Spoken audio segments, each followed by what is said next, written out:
Assalamualaikum warahmatullahi wabarakatuh. Waalaikumsalam warahmatullahi wabarakatuh. Bismillahi walhamdulillah. Wassalatu wassalamu ala sayyidina Rasulillah, sayyidina wa maulana Muhammad ibn Abdullah wa ala alihi wa sahbihi wa mawalah. أما بعد سبحانك لا علم لنا إلا ما علمتنا إنك أنت العليم الحكيم لا حول ولا قوة إلا بالله العلي العظيم. Saudara-saudara kaum muslimin rahimakumullah, ada 3 perintah Allah yang berangkai dalam Al-Quran yang menurut para ulama tidak diterima yang satu apabila yang lain tidak dikerjakan. Di antaranya ayat aqimus shalah wa atuz zakah. Yang kedua ati'ullaha wa ati'ur rasula. Dan yang ketiga ayat anishkurli wali walidaika. Perintah ini merupakan perintah yang berangkai. Aqimus shalah wa atuz zakah. Dirikan salat dan bayar zakat. Artinya tidak diterima salatnya orang yang tidak membayar zakat, dan tidak diterima zakatnya orang yang tidak mendirikan salat. Perintah ini berangkai pada saat salat dikerjakan, zakat apabila sampai haul dan nisabnya harus dibayarkan. Begitu juga pada ayat ati'ullaha wa ati'ur rasul. Taatlah kamu kepada Allah dan taatlah kamu kepada Rasul. Tidak diterima taat kepada Allah kalau membelakangi Rasul, dan tidak diterima mentaati Rasul kalau tidak mentaati Allah. Keduanya berangkai dan tidak terpisahkan satu dengan lainnya. Taat kepada Allah artinya harus taat juga kepada Rasul. Mengamalkan Quran artinya juga harus dengan mengamalkan sunnah. Oleh karenanya sering diingatkan, usaha memisahkan umat Islam dari Islamnya selalu diawali dengan memisahkan umat Islam dari ulamanya. Dan ini bukan urusan baru. Sejak zaman dahulu, orang-orang yang anti kepada Islam selalu berusaha memisahkan umat Islam dengan Islamnya. Caranya pertama dipisahkan umat dari ulama. Kalau cara ini berhasil, mereka masuk kepada tingkat yang kedua, ditanamkan keraguan kepada sunnah. Kalau cara ini pun juga mereka berhasil, masuk kepada bagian ketiga yang terpenting, menanamkan keraguan kepada Al-Quranul Karim. Kalau umat sudah meragukan Al-Quranul Karim, maka tidak ada lagi yang bisa diharapkan. Oleh karena itu, ati'ullah dan ati'ur rasul tidak bisa dipisahkan satu sama lain. Apabila kita mengamalkan ajaran Quran, seiring dengan itu kita juga harus menegakkan sunnahnya. Adapun ayat yang ketiga yang merupakan perintah berangkai ini, anishkurli wali walidaika, kata Allah. Hendaklah engkau bersyukur kepadaku dan bersyukur kepada ibu bapakmu. Bersyukur kepada Allah tapi tidak bersyukur kepada ibu bapak tidak diterima. Bersyukur kepada ibu bapak tapi tidak bersyukur kepada Allah juga ditolak. Oleh karenanya keduanya tidak bisa terpisahkan satu sama lain. Orang yang pandai bersyukur kepada Allah, dia harus pandai juga bersyukur kepada ibu dan bapaknya. Bersyukur kepada ibu bapak artinya berbakti kepada kedua orang tua kita. Kalau kita perhatikan, dan inilah pokok yang akan kita bicarakan pada pertemuan ini, soal berbakti kepada ibu dan bapak. Kalau kita perhatikan, kedudukan kedua orang tua dalam Al-Quran itu tinggi sekali. Kita baca misalnya dalam surah Al-Isra ayat 23. Di sana menjelaskan, وَقَضَى رَبُّكَ أَلَّا تَعْبُدُوا إِلَّا إِيَّهُ وَبِالْوَالِدَيْنِ إِحْسَانًا. Dan Allah Tuhanmu telah memutuskan, telah menetapkan, jangan kamu menyembah selain daripadanya dan berbaktilah kepada kedua orang tua. kita perhatikan tertibul kalimat atau tertib urutan kalimat dalam ayat ini. Pertama, jangan menyembah selain kepada Allah. Yang kedua, berbakti kepada kedua orang tua. Allah, setelah itu kedua orang tua. Begitu tinggi kedudukannya sampai dirangkaikan dengan kewajiban menyembah hanya kepada Allah. Sesudah itu apa? Wabil walidaini ihsana, berbakti, berbuat baik kepada ibu dan bapak. Lalu dalam surah An-Nisa ayat 36 kita temukan wa'budullaha wa la tusyriku bihi syai'a wa bil walidaini ihsana. Sembahlah Allah, jangan engkau sekutukan ia dengan sesuatu pun, dan berbuat baiklah kepada kedua orang tuamu. Lagi-lagi di sini perintah bertauhid, perintah menyembah hanya kepada Allah dirangkaikan dengan perintah berbakti kepada kedua orang tua. Dalam kehidupan sehari-hari, biasanya perintah penting lahir pertama. Perintah penting kedua lahir pada urutan kedua. Dari segi prioritas kita bisa melihat tingginya kedudukan kedua orang tua kita di dalam kehidupan ini. Lalu orang tua adalah bapak dan ibu. Keduanya mempunyai peranan yang sangat besar sejak lahirnya kita ke alam dunia ini sampai kita meningkat menjadi anak-anak, remaja, dewasa. Bapak misalnya kita lihat sibuk mencari nafkah. Ia pergi pagi, pulang sore, peras keringat, banting tulang. Karena cita dan harapan agar anaknya kelak hidup lebih baik dari dia sekarang ini. Dan untuk itu dia rela peras keringat, banting tulang. Seolah-olah dia berkata, ayahmu biarlah kaki jadi kepala, kepala jadi kaki, asal kau kelak jadi orang. Yang kadang-kadang setelah kita sang anak ini jadi orang, sering lupa kacang akan kulitnya. Sehingga boleh jadi orang lalu berkata, kalau orang tua kaya, anak jadi raja. Kalau anak yang kaya, orang tua sering jadi budak. Orang tua kaya, anak jadi raja. Apa yang dia mau jadi kenyataan.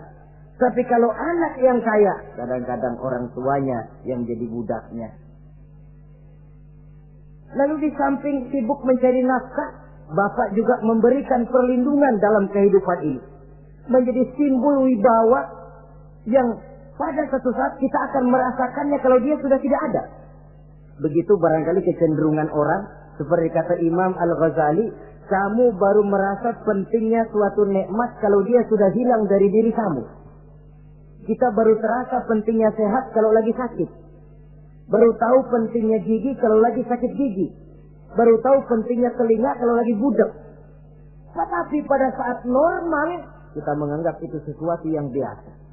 Bukankah keberadaan seorang bapak dalam hidup ini, di samping dia pelindung, juga menjadi simbol wibawa dalam kehidupan di masyarakat? Orang sering berkata, gue bukan takut sama lo, gue segan sama orang tua lo. Masih ada yang disegani, masih ada yang dihormati. Pantas saja kalau kita ambil dari sejarah, ketika baginda Rasul ditinggal wafat oleh Khadijah, oleh pamannya Abu Thalib, gangguan kafir Quraisy makin meningkat. Kenapa? Kemarin-marin mereka mau menghadang Nabi, mau menghantam Nabi, masih mandang Khadijah binti Khuwailid, seorang bekas janda bangsawan. Mereka masih memandang Abu Thalib, orang tua yang disegani. Sekarang dua-duanya sudah tidak ada, apalagi yang mau disegani, hantam saja sudah Muhammad. Itu pun dirasakan oleh pribadi Nabi kita. Saudara-saudara kaum muslimin, apalagi yang namanya ibu, dia lebih banyak menangani kita. Pantas kalau Rasul satu saat ditanya orang, ya Rasul, siapa sih yang paling harus saya taati di dunia ini? Ibumu. Lalu siapa lagi ya Rasul? Ibumu. Kemudian setelah itu siapa ya Rasul? Ibumu. Sesudah itu siapa ya Rasul? Bapakmu. Ibu, baru bapak. 3 berbanding 1. Kenapa harus begitu? Kita lihat. Pertama yang namanya ibu, sejak proses kehamilannya sudah istilah Quran hamalathu wahnan ala wahnin. Dia mengandung kita dalam keberatan yang bertumpuk di atas keberatan. Berat kuadrat. Bahkan sebelum itu, sejak ngidam anaknya, ibu kita itu sudah kita siksa. Yang kepengen dimakan, yang bukan-bukan. Muntah, nggak karu-karuan. Keinginan yang tidak musim. Sampai ketika terjadi proses kehamilan. Dari hari ke hari hamilnya makin lama, makin berat, makin lama, makin besar. Kemana-mana dibawa. Belum pernah ditaruh. Ah, ini berat, mau ke pasar, taruh dulu sebentar. Tidak. Itu ya, saudara. Orang hamil itu ya. Saya sendiri alhamdulillah belum pernah hamil. Tapi kalau kira-kira 2 kilo, itu ada itu. Umpama pengen ngerasain, cari kelapa yang beratnya kira-kira 2 kilo, jantung di perut kemana-mana bawa. Masa enak kayak begitu? Kehamilannya makin lama makin besar, makin lama makin besar. Tidurnya pun sudah serba sulit dan serba salah. Sampai dia kepada saat kelahirannya, saat melahirkannya, berhadapan dengan 2 pilihan. Kalau tidak hidup, mati. Dan seorang suami tidak pernah menghadapi saat-saat kritis macam gitu. Paling-paling waktu istrinya melahirkan, dia cuma nungguin di depan pintu. Bingung, gelisah, tapi masih sempat ngerokok. Si istri sudah pasrah berhadapan dengan kalau tidak hidup, mati. Saudara hadirin yang saya hormati, dalam pilihan itu dia lahirkan anaknya sealam ini. Dan maha adil Allah. Andai kata pun seorang perempuan kalah dalam perjuangan ketika melahirkan anaknya, dia meninggal, dia mendapat pahala seperti orang yang mati syahid. Sebab orang mati syahid itu ada 3 macam. Ada syahid dunia akhirat. Ini orang yang pergi perang membela agama, niatnya karena Allah, dia gugur di medan perang, syahid dunia akhirat. Tidak usah dimandikan, dikafankan, disolatkan, dikubur dengan pakaian yang dia pakai, yang berlumur darah itu. Yang kedua, ada orang mendapat syahid akhirat. Artinya, mendapat pahala seperti pahalanya orang yang mati syahid. Tetapi jenazahnya tetap wajib diurus seperti biasa. Dimandikan, dikafankan, disolatkan. Hanya pahalanya seperti pahala orang mati syahid. Siapa mereka? Al-Gharik. Orang yang mati tenggelam, kelelep di kali, itu mati syahid, syahid akhirat. Apalagi sahibul hadmi, orang yang tertimpa benda keras secara mendadak, mati syahid, syahid akhirat. Di dunianya tetap wajib diurus seperti biasa. Saudara lagi jalan enak-enak ketiban batu 2 ton. Mati, mendapat pahala syahid, syahid akhirat. Tapi jangan diniatin. Kalau diniatin, saya mah pilih kelelep aja dah. Lalu nyebur ke kali, mati, syahid. Tidak. Konyol malah itu, bunuh diri namanya. Nah, di antaranya yang mati syahid itu perempuan yang meninggal pada saat melahirkan anaknya. Tapi masalah kita dalam pilihan antara hidup dan mati, dia lahirkan anaknya sealam ini. Lalu proses mengasuh dan membesarkan lebih banyak sang ibu ketimbang sang bapak. Tengah malam, bapaknya sudah asyik tidur lelap. Si ibu masih saja berkutat dengan anak bayinya. Dibungkusnya pakaian, si anak pun pipis digantinya itu. Setelah itu dijaganya juga dari gigitan nyamuk. Sehingga pepatah bilang kasih ibu sepanjang jalan, kasih anak sepanjang galah. Ini berarti bahwa bagaimanapun upaya hendak menebus jasa daripada ibu, memang sulit untuk tersebut. Oleh karenanya saudara-saudara, pantas saja kalau Nabi sampai 3 kali ibumu, ibumu, ibumu, setelah itu bapakmu. Nah, oleh karenanya apa sebenarnya kewajiban seorang anak kepada kedua orang tuanya? Dengan kata lain, bagaimana kita berusaha untuk berbakti kepada ibu bapak ini? Di dalam kitab Tanbihul Ghafilin ada dijelaskan, lil walidi 'alal waladi asharatu huquqin. Orang tua mempunyai 10 hak terhadap anaknya. Dengan kata lain, kewajiban anak kepada orang tuanya ada 10. Pertama, at-ta'am in ihtaja.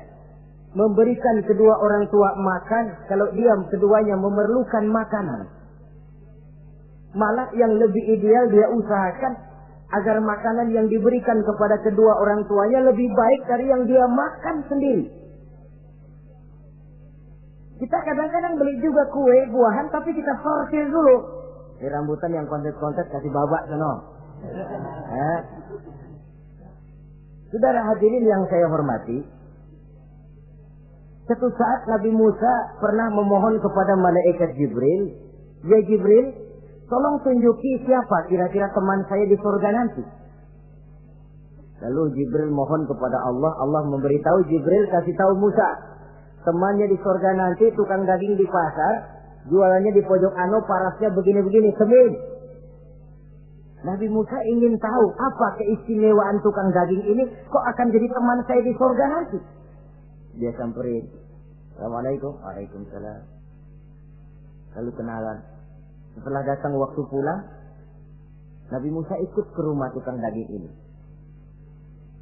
Diambil daging, sampai di rumahnya, itu daging dia rebus.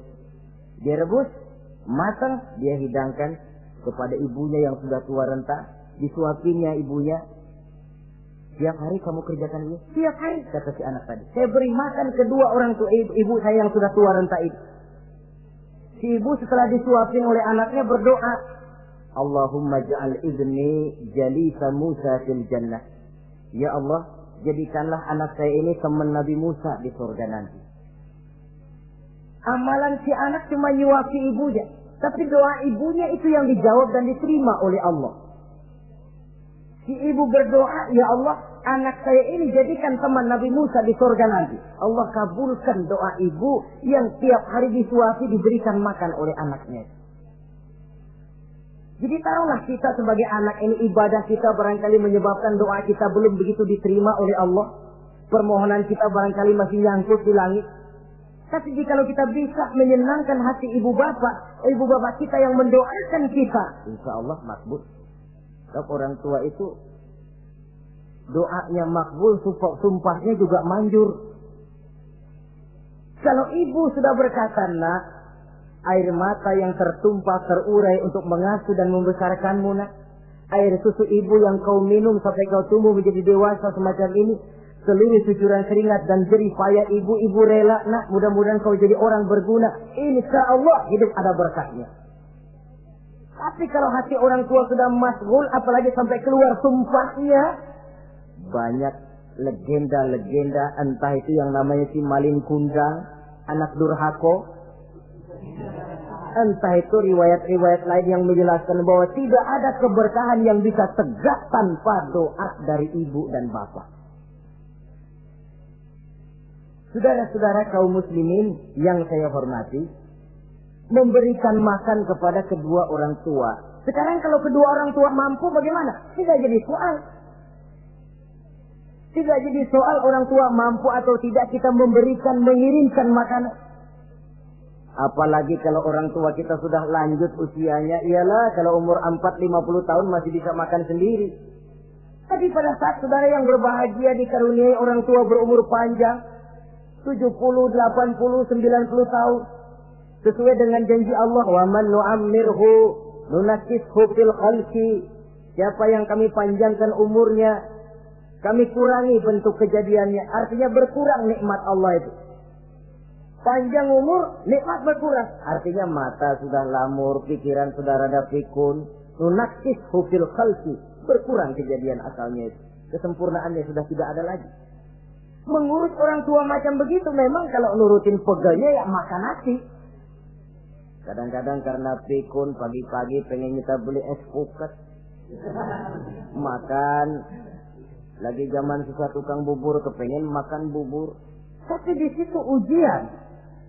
Begitulah dahulu orang tua kita melayani kita dikala kita belum masih merah, belum bisa berbuat apa-apa, belum punya pilihan. Tapi mereka sabar, mereka ikhlas. Tidak sabarkah kita? Tidak ikhlaskah kita di hari tua mereka? Kita mengasuh dan melayani mereka. Kadang-kadang karena rewel, anak kelepasan omong. Udah tua, rewel aja. Hancur hatinya. Dalam keadaan tidak berdaya, mendapat kata yang tidak enak lagi dari anak-anaknya. Saudara hadirin yang saya hormati, jadi soal orang tua mampu atau tidak memberi makan, itu bukan soal, tapi kewajiban anak memberikan makan kepada kedua orang tuanya. Ini kewajiban yang pertama. Kewajiban yang kedua, al-khidmatu ilaih saja. Al-khidmah artinya berbakti kepada ibu dan bapak. Satu hari ketika kumpul dengan para sahabat, Nabi pernah berpesan kepada Sayyidina Umar bin Khattab radhiyallahu anhu. Umar, saya ya Rasul. Nanti kalau kamu sempat datang ke kota Madinah, Umar, cari anak muda yang bernama Uwais Al-Qarni dan kau minta didoakan olehnya. Sayyidina Umar heran. Ini yang menyuruh Rasul. Padahal Rasul doanya mustajab. Dan lagian masih banyak orang-orang tua. Kenapa kalau datang ke Madinah suruh cari anak muda namanya Uwais Qarni dan minta didoakan olehnya? Apa keistimewaan Uwais Al-Qarni ini? Jadi ini pun juga alasan kata Nabi, aksiru minan nas bidu'ail khair fa innaka la tadri min ayyi fahin yuqbal. Banyak-banyaklah kamu minta doa kebaikan dari orang lain, sebab kamu tidak tahu dari mulut yang mana doa diterima Allah. Menurut kita barangkali orangnya kere, nggak ada potongan, tapi kalau doanya diterima Allah, siapa yang sanggup menghalangi? Ada orang bilang, enakan doa sendiri langsung mantap, tidak jelek. Tapi minta didoakan orang lain pun tidak salah. Saudara-saudara yang saya hormati, kadang-kadang tukang minta-minta pengemis datang ke rumah. Kita kasih 100 rupiah, lalu keluar doanya kan, mudah-mudahan rezekinya bapak lancar dan segala macam. Ada orang yang nggak sabar, dia bilang, Allah kenapa saya kamu doain dirimu sendiri aja dah, supaya besok jangan jadi pengemis lagi. Secara logika mungkin, secara logika. Tapi agama bukan cuma logika. Siapa tahu dan siapa yang bisa menghalangi kalau doa dari mulut tukang pengemis itu yang diterima Allah? Tidak seorang pun yang tahu. Nah, Sayyidina Umar heran, apa sih keistimewaan Uwais Al-Qarni ini? Ketika beliau ke Madinah diselidiki, apa keistimewaan si Uwais ini? Masih muda, tapi saya oleh Nabi disuruh temuin dan minta didoakan olehnya. Nah, jadi dalam pandangan Allah itu ya nggak ngurus tuanya. Yang afdal itu yang tua dan banyak ibadahnya, dekat dengan Allah. Tapi kalau tuanya cuma kejemur, ya yang mending-mending yang muda dan banyak ibadahnya. Uwais Al-Qarni ini secontoh. Apa ibadah Uwais Al-Qarni? Ternyata dia seorang anak yang sangat berbakti kepada ibunya. Ayahnya sudah meninggal. Dia pernah menggendong ibunya dari Madinah ke Mekah cuma untuk bikin haji dan untuk bertemu dengan Rasul. Sayang, tidak sempat bertemu dengan Rasul. Menggendong ibu dari Madinah ke Mekah itu kira-kira 465 kilo ya. Jakarta Semarang. Digendong ibunya. Kita kadang-kadang ibu kita ini sudah sakit payah. Mau ke dokter saja.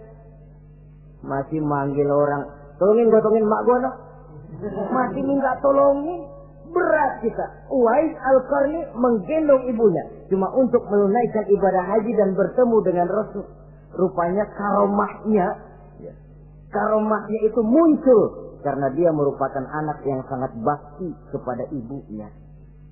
Jadi Allah memberikan karomah itu ya, ada yang karena orang rajin tahajud, ada yang karena tangannya pemurah, dermawan, ada yang karena sangat berbakti kepada kedua orang tuanya, ada yang karena rajin baca Quran, ada yang karena rajin melaksanakan puasa sunnah. Timbul karomahnya. keistimewaan yang diberikan Allah kepadanya. Jadi bakti kepada ibu dan bapak mendatangkan karomah, keistimewaan yang diberikan Allah kepada kita. Kayak Uwais Al-Qarni ini, kalau dilihat dari segi ibadah, dia masih muda, tentu lebih banyak ibadahnya macam Umar bin Khattab. Tapi karena baktinya kepada ibunya, sampai Nabi pesan Sayyidina Umar, kalau kau sempat ke Madinah, cari anak muda bernama Uwais Al-Qarni, minta didoakan olehnya. Artinya doanya dikabul oleh Allah Subhanahu wa Ta'ala. Saudara-saudara kaum muslimin yang berbahagia, kewajiban yang ketiga, al-ijabatu in da'a, menjawab, memenuhi panggilan orang tua apabila keduanya memanggilmu. Menjawab panggilan kedua orang tua. Dan cara menjawab ini pun Al-Quran memberikan tuntunan etiknya. Wala taqul lahuma uffin. Jangan kepada kedua orang tuamu ngomong uff. Uff, hus, oi. Itu dianggap kurang etik. Saudara hadirin yang saya muliakan, menjawab panggilan orang tua merupakan kewajiban anak dan merupakan hak dari orang tuanya. Dia berhak untuk dijawab panggilannya dan anak berkewajiban untuk menjawab panggilan orang tuanya. Mari kita ikuti satu riwayat bahwa ada seorang anak muda yang soleh, tekun melaksanakan ibadah, namanya Jurayj. Satu hari Jurayj ini sedang sholat sunnah. Ketika dia sedang sholat itu, ibunya manggil, Jurayj, kan? Jurayj, sini sebentar. Ibunya rupanya tidak tahu kalau Jurayj sedang sholat. Mendengar panggilan ibunya, Jurayj bimbang dalam hati. Allahumma ummi am sholati. Ya Allah, sembahyang saya terusin atau panggilan ibu yang saya jawab? Saya sholat sunnah, tapi menjawab panggilan ibu wajib. Mana ini? Bimbang. Dia, ibunya manggil lagi, Jurayj ta'ali, Jurayj sini. Makin bimbang. Allahumma ummi am sholati. Ya Allah, yang mana? Sholat terus atau menjawab panggilan ibu? Rupanya dia pilih sholat terus, saudara-saudara. Dia tidak jawab panggilan ibunya.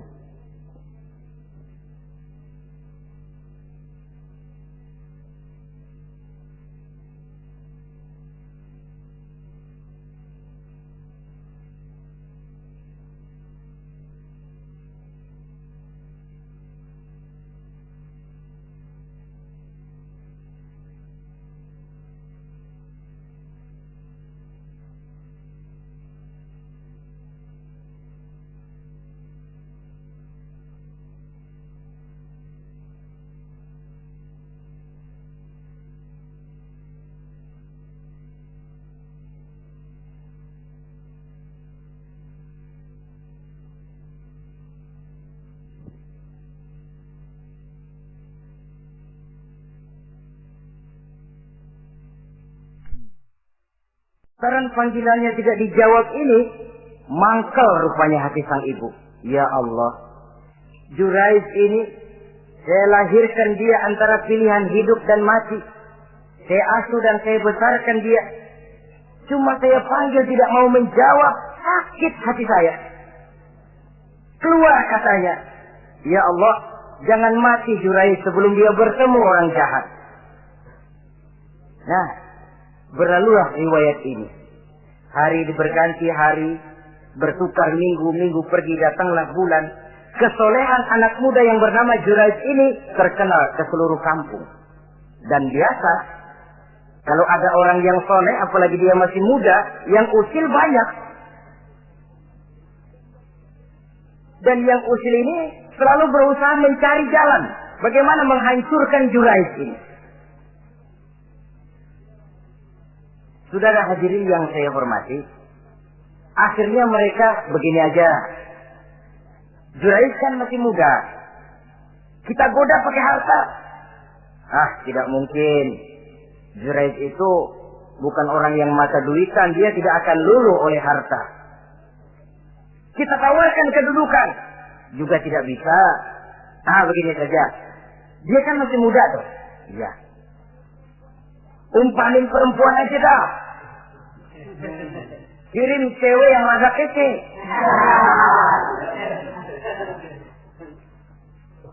Dicarilah perempuan untuk menggoda Juraij ini.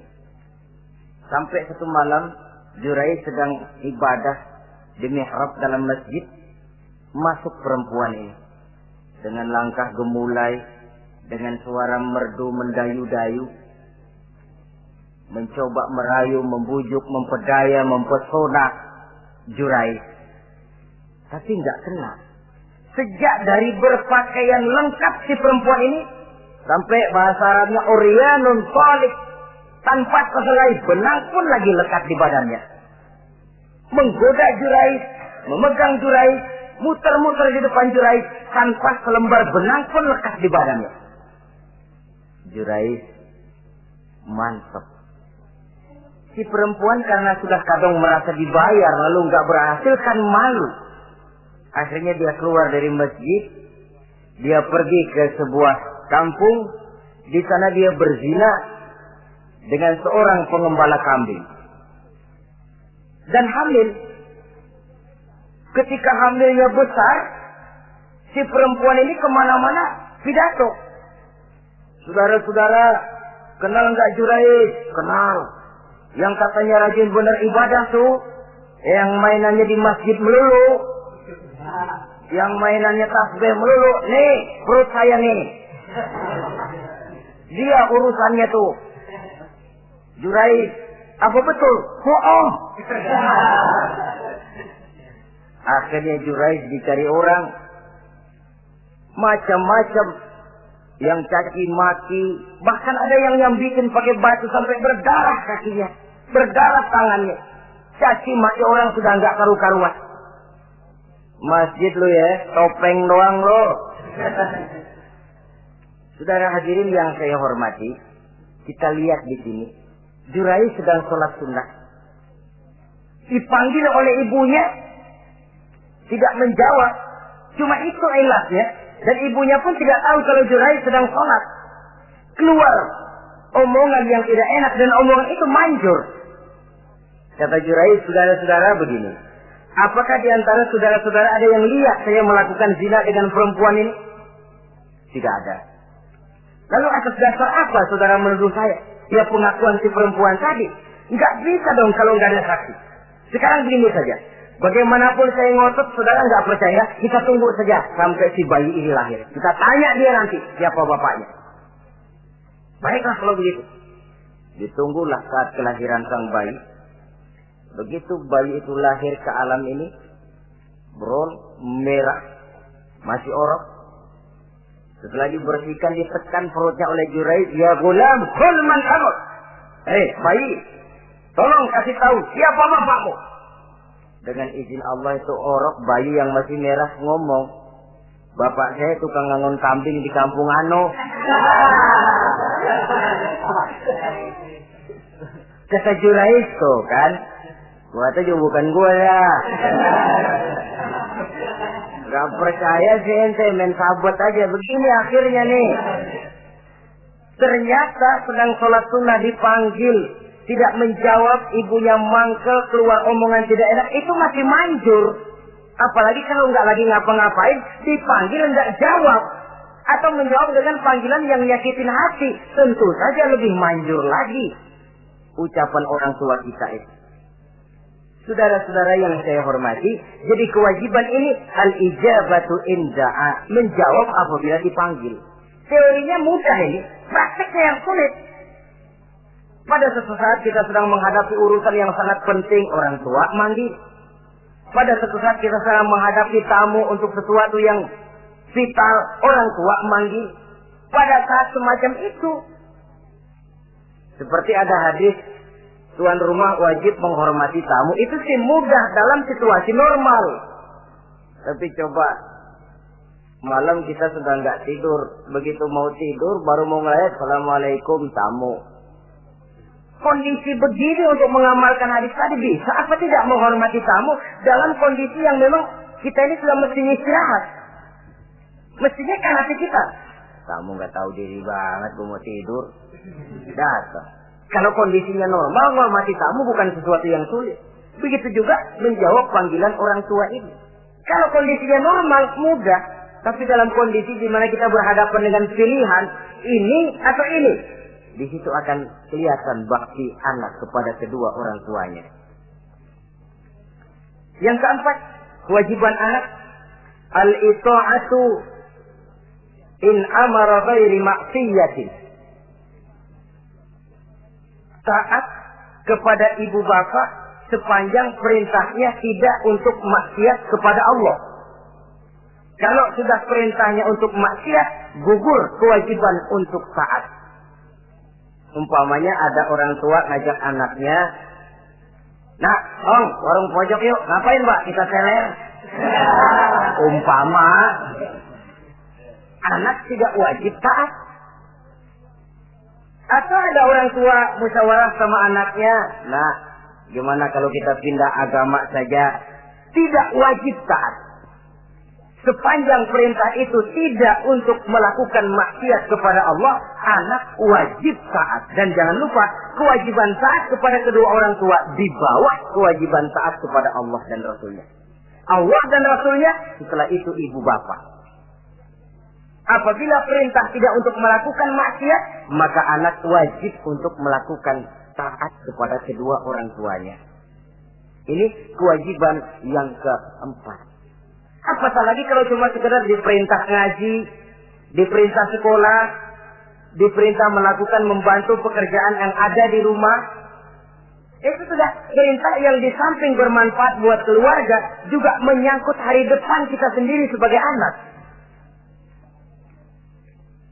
Kadang-kadang memang kita mengukur dari sudut kepentingan kita tanpa melihat jauh ke depan.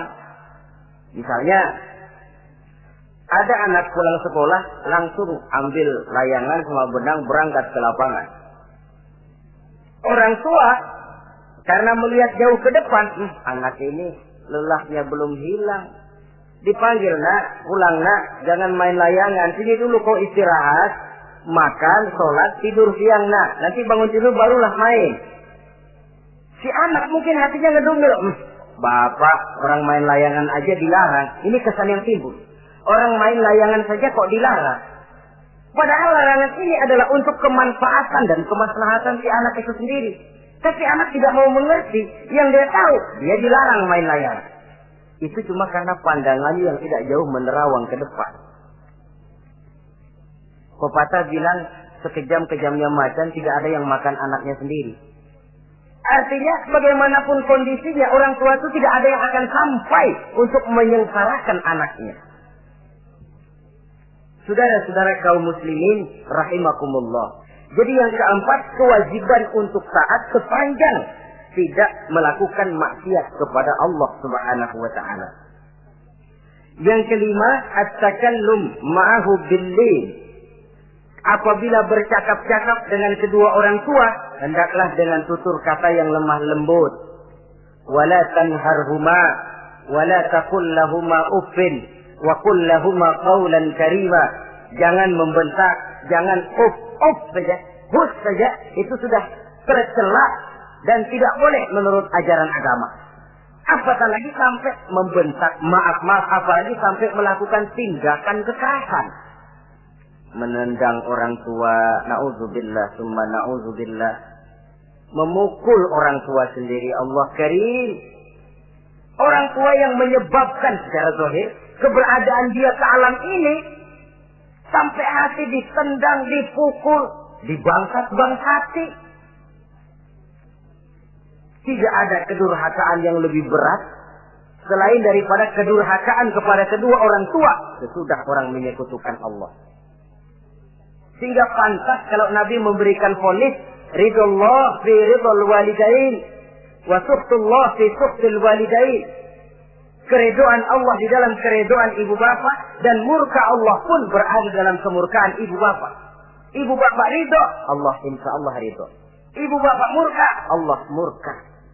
Jadi kebahagiaan apa yang bisa kita tegakkan dalam hidup tanpa restu dan doa kedua orang tua kita? Si anak mungkin karena pendidikannya lebih tinggi, pengalamannya lebih luas, pergi ke mancanegara, bisa segala macam bahasa, didik secara canggih. Tapi apakah itu lalu berarti dia harus memalingkan diri dari kedua orang tuanya? Sama sekali tidak. Disinilah unsur yang namanya keberkahan. Maka sering dijelaskan orang tua adalah keramat hidup. Kita sering ziarah. Ya kadang-kadang kalau yang diziarahi kiai ya lumayan. Kadang-kadang yang diziarahi dukun yang sembahyang aja enggak. Cari mbah ano, cari ambah ano, cari keramat ini, cari keramat itu.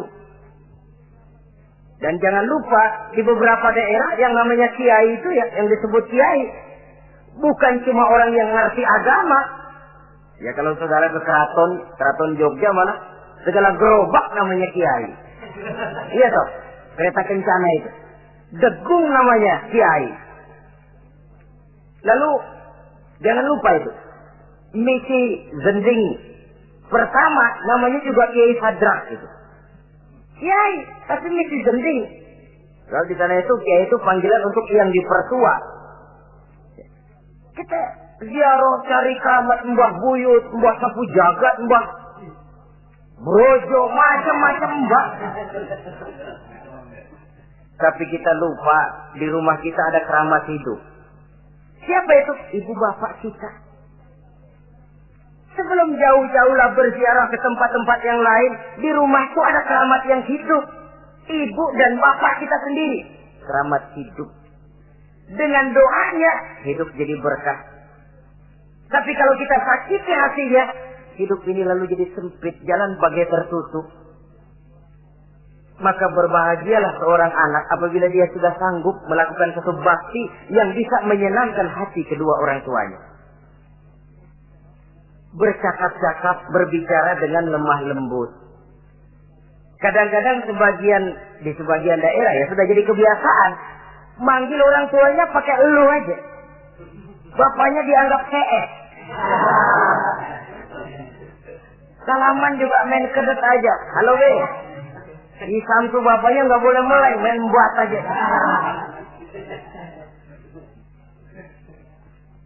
Dari panggilan saja, saudara hadirin yang saya muliakan, sudah memberikan cermin. Sebab bahasa adalah cermin dari pribadi orang. Kalau kepada orang tua kita sendiri kita memakai bahasa yang kasar, cermin bahwa pribadi kita memang pribadi yang kasar. Jadi pantas kalau agama mengatakan, apabila kedua orang tuamu sudah mencapai usia lanjut, fala tanharhuma, jangan membentak, wala taqul lahuma uffin, jangan berbicara uff, wa qul lahuma qaulan karima, sampaikan berbicara kepadanya dengan qaulan karima, kata-kata yang mulia, bukan kata-kata yang bagus dan indah diminta, qaulan karima, kata-kata yang mulia. Ya Allah, luhur, indah betul bahasa Quran ini. Berbicara kepada kedua orang tua dengan kata-kata yang mulia.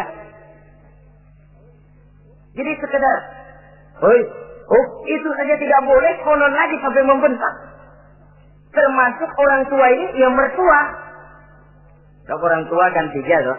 Orang tua yang menyebabkan kita lahir ke dunia, ibu bapak kita. Orang tua yang mempercayakan anaknya kepada kita, mertua kita. Dan orang tua yang mendidik kita, guru kita. Ketiganya berfungsi orang tua. Kewajiban ini juga berlaku. So, mertua kan cuma sekedar istilah. Pada hakikatnya dia adalah orang tua kita juga. Jangan lalu berbeda karena cuma dia bapaknya istri kita. Sama saja. Kalau kepada orang tua sendiri menghormati, lalu kepada mertua kita kurang begitu perlu, itu sudah satu sikap yang tidak adil. Tentu itu akan menyakiti hati istri. Atau kalau dia istri, akan menyakiti hati suami.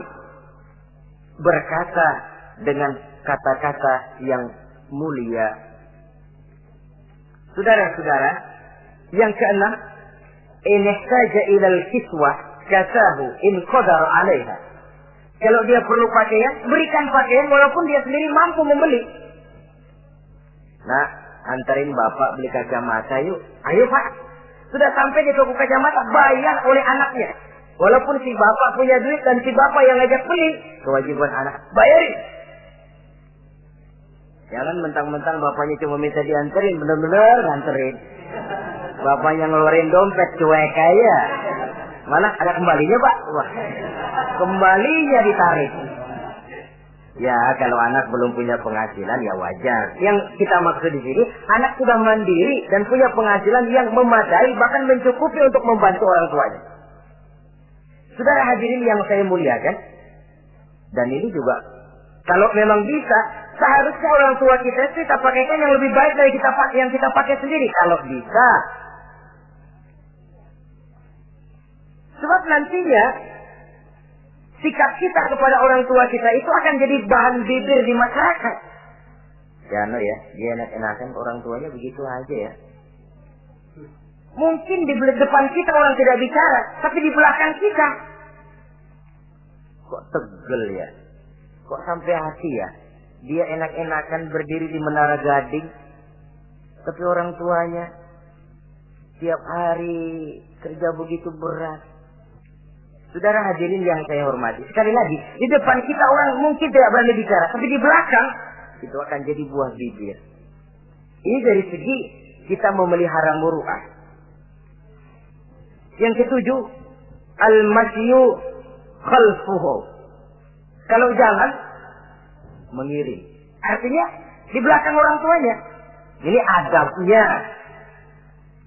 Adab berjalan. Saudara yang saya hormati, ini yang dicontohkan oleh baginda Rasul. Jika berjalan dengan orang-orang tua, beliau belakangan. Kenapa? Ini merupakan simbol penghormatan kita kepada orang yang lebih tua daripada kita. Tidak mentang-mentang karena pendidikan lebih tinggi, merasa dirinya lebih tahu, lebih pengalaman, selonong boy. Orang tua tahu apa sih? Ngir. Waduh, hebat. Saudara hadirin yang saya hormati, al-masyu khalfuhu. Berjalan di belakangnya. Begitu juga untuk mengemukakan pendapat. Kalau suatu saat orang tua mengajak musyawarah, dengarkan dulu omongannya, tangkap seluruhnya. Kalau kita merasa bahwa itu salah, jangan lalu dipotong. Salah, Pak. Jangan begitu. Bapak kolot sih. Salah. Jangan. Sebab itu akan menyakiti hatinya. Kalau hatinya terluka, itu sudah merupakan suatu dosa. Melukai hati kedua orang tua. Kalau kau dianggap kita diminta mengemukakan pendapat, kemukakan pendapat itu. Kalau menurut saya sih begini. Dan itu memang orang tua yang bijaksana. Dia juga tidak cuma memaksakan pendapatnya, tapi juga minta pendapat dari si anak. Ada timbal balik. Sistemnya komunikasi keseimbangan. Inilah makna ucapan Nabi. Bukan termasuk golonganku, kata Nabi. Orang tua yang tidak sayang kepada anak muda. Dan orang muda yang tidak menghormati orang tua. Bukan golonganku. Jadi seimbang tuh. Yang tua sayang yang muda hormat yang tua. Tapi yang tua jangan minta dihormati. Ini kewajiban orang muda, hormati. Kewajiban yang tua apa? Sayangi yang muda. Jangan mentang-mentang yang muda harus menghormati yang tua. Lalu yang tua minta dihormati, gila hormat. Tuakan tuaan lo, kalau salaman sama gue cium tangan ya. Pokoknya kalau lo nggak nanya, gue nggak nanya. Mentang-mentang tua lalu pasang tarik. Tidak, malah kalau menurut tradisi Islam ya, tradisi Islam saya katakan, Nabi itu siapapun yang beliau temui, beliau yang pertama kali memberi salam. Sebab bila dua orang muslim ketemu, yang terbaik adalah yang pertama ngasih salam. Si A, si B ketemu. Siapa yang paling baik di antara keduanya? Yang duluan ngucap salam. Jadi berebut ngucap salam. Kita zaman sekarang kadang-kadang kita sudah assalamualaikum yang nyautin kayak sirawan. Mukanya pakai ditekuk. Kita sudah yang muda mau menghormati, yang tua malah gila hormat. Yang muda jangan cuma minta disayangi, tapi nggak sanggup menghormati yang tua. Sistem keseimbangan. Yang tua sayang yang muda hormat kepada yang tua. Kalau ini terwujud, nikmat kehidupan bermasyarakat ini. Kadang-kadang kan pincang, yang tua nggak sayang sama yang muda. Ada bakat-bakat terpendam yang mau maju dianggap saingan. Kalau yang begini maju rusak gua nih. Lalu diseken. Lalu yang muda pun karena merasa pendidikan lebih tinggi, pandangan lebih luas, nyelongcong jadinya. Kurang ajar sama yang tua. Timbul gap, timbul misunderstanding, salah pengertian. Kalau sudah begitu, kesatuan dan persatuan sulit diwujudkan. Maka usaha pun lalu tidak seperti yang seharusnya. Saudara-saudara yang saya hormati, yang ke-8 sekarang. Kewajiban anak itu apa? Al-irda'u lahu bima radiya li nafsihi. Mencari keredoan dari orang tua tentang sesuatu yang dia ridho. Artinya, orang tua kita senang apa? Kita berusaha senang itu. Mengukur orang tua itu dengan diri. Ukurannya diri. Yang orang tua kita senang, kita berupaya senang. Orang tua kita senang ngaji, berusaha kita untuk senang hadir di majelis taklim. Orang tua kita senang baca Quran, kita juga berupaya senang baca Quran. Sebab yang paling membesarkan hati orang tua sesungguhnya tidak lain kalau dia melihat anaknya ini sesuai dengan yang dia harapkan. Oh, kalau sudah begitu orang tua itu cucuran keringatnya, peras keringat banting tulangnya, jibakunya, rasanya hilang capeknya. Kebahagiaan orang tua tidak cuma kalau anaknya jadi kaya lalu mengantarkan makan, minum, buahan, peralatan yang serba lengkap, tidak. Lebih dari sekedar itu orang tua berharap dia bisa menerima pensiunan pahala dari meninggalkan anak yang soleh. Alangkah indahnya jika orang tuanya nanti wafat meninggalkan alam ini, anak-anaknya mengurung bumi di sekelilingnya, memimpin orang tuanya membacakan syahadat. Anak-anaknya juga yang memandikan, anak-anaknya yang menyolatkan, anak-anaknya yang menurunkan dia ke liang lahat, anaknya yang mendoakan. Alangkah nikmatnya orang tua macam itu. Tapi kan langka. Di samping karena memang orang tua kurang mengarahkan, anak pun kurang perhatian ke arah itu. Begitu bapaknya mati, ambil mana ambil, suruh mandiin. Akan lebih baik kalau anaknya yang mandiin. Tangga panggil sembayangi, anaknya malah nonton dari jauh, enggak ikut nyembayangin, mau kok tegel. Kenapa enggak ikut nyembayangin? Ya enggak bisa sembayangin.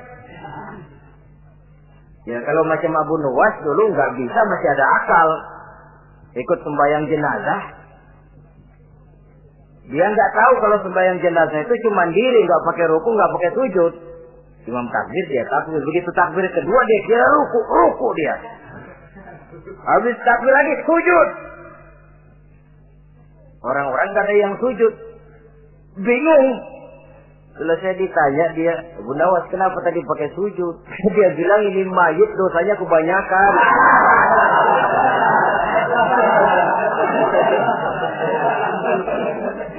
Jadi kalau nggak pakai sujud dosanya nggak diterima katanya.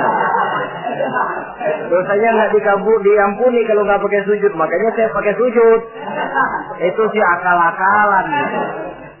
Jawaban orang kepepet namanya. Saudara hadirin yang saya hormati, baiklah ya. Yang ke-9, al-ikrahu lahu bima yakrahu li nafsihi. Membenci apa yang dibenci oleh orang tuanya. Orang tua kita nggak senang judi, jangan dekati judi. Orang tua kita nggak suka minuman keras, jangan cekek botol. Orang tua kita nggak senang kalau kita pulang sampai pagi misalnya, jangan pulang pagi. Orang tua kita nggak senang kita hanyut dalam arus pergaulan bebas, batasi pergaulan untuk menjaga hatinya. Tahulah kita senang, tapi di depan orang tua kan harus berusaha menjaga hati kedua orang tua kita. Ini tidak berarti bahwa di depan orang tua baik lalu di belakang orang tua merdeka. Kalau di depan orang tua mah kalem, begitu orang tua hilang merdeka. Lalu berbuat semau-maunya, tentu tidak. Lalu yang ke-10, ad-du'a lahu bil maghfirah kullama da'a li nafsihi. Mendoakan kedua orang tuanya tiap kali dia mendoakan dirinya. Ya, kewajiban anak tidak lupa tiap kali berdoa untuk dirinya, orang tuanya disertakan. Rabbighfirli wali walidayya, ampuni saya dan ampuni dosa ibu bapak saya. Pak, itu kalau orang tua masih hidup, ya. Sekarang kalau orang tua sudah meninggal, bagaimana berbaktinya? Gampang.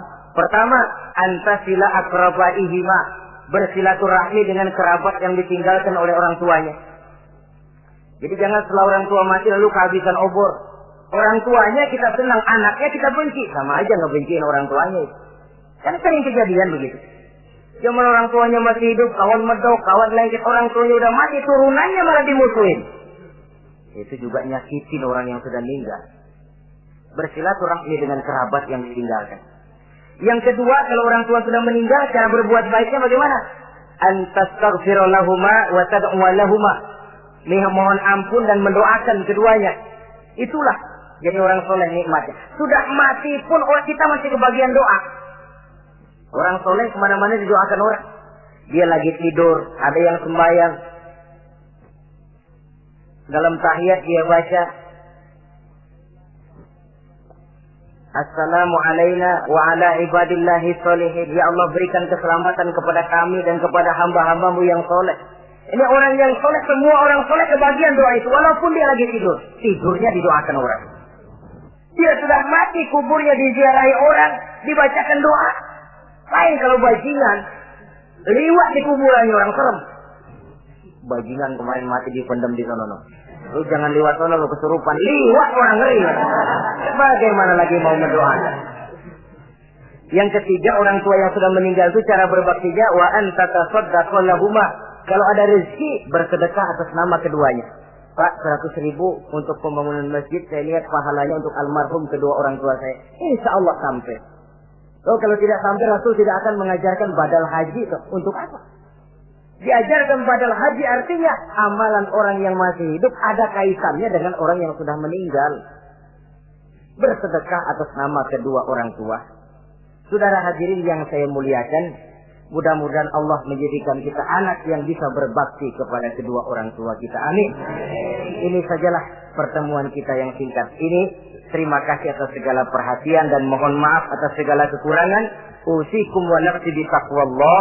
Wassalamualaikum warahmatullahi wabarakatuh. Waalaikumsalam warahmatullahi wabarakatuh.